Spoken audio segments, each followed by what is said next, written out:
What's the most brutal thing a parent did during a custody hearing? I work as a court clerk, and I've seen some brutal custody fights. Parents using kids as weapons, lying about each other, spending fortunes on lawyers just to hurt their ex. But last month I witnessed something that still keeps me up at night. This couple, Sarah and Mike, were divorcing after 15 years. They had twin 8-year-olds, Luna and Jake. The hearing started like all the others. Lawyers arguing, accusations flying, both parents claiming the other was unfit. Then the judge asked to speak with the children privately. Luna and Jake came in holding hands, looking terrified. The judge, who's usually pretty stern, softened his voice. "Kids, I know this is scary. Can you tell me what you want?" Luna, the braver twin, spoke up. "We want to stay together. And we want Mom and Dad to stop being mad." Jake nodded and whispered, "We don't care where we live. We just want everyone to be happy again." The judge asked, "If you had to choose one parent to live with, who would it be?" Both kids started crying. Luna said, "That's not fair. We love them both the same." Here's where it gets heartbreaking. The judge called the parents back in and repeated what the kids said. Sarah immediately started sobbing. Mike put his head in his hands. For a moment, it looked like they might work something out. Sarah looked at Mike with tears in her eyes and said, "Maybe we can figure out joint custody? For their sake?" Mike nodded hopefully. "I'd like that. These kids didn't ask for this divorce." But then Sarah's lawyer whispered something in her ear. Her expression completely changed. She straightened up and said coldly, "Actually, Your Honor, I've changed my mind. I want full custody. Mike travels too much for work and he's never been the primary caregiver." Mike's face went white. "Sarah, what are you doing?"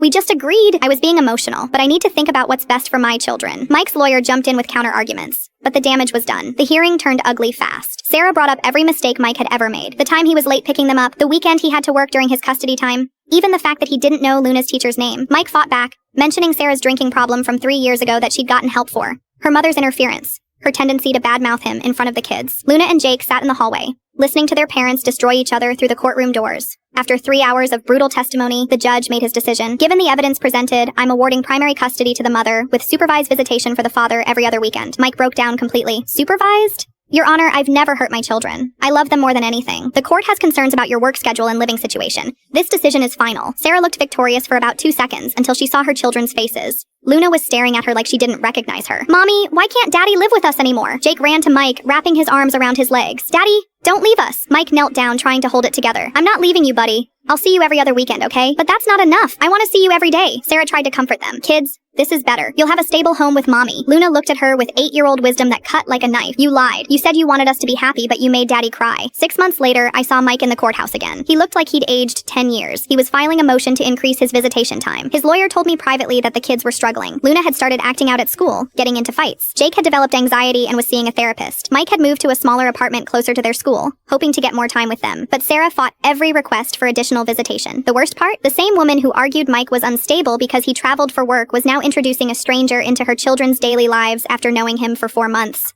This justice system is fucked up.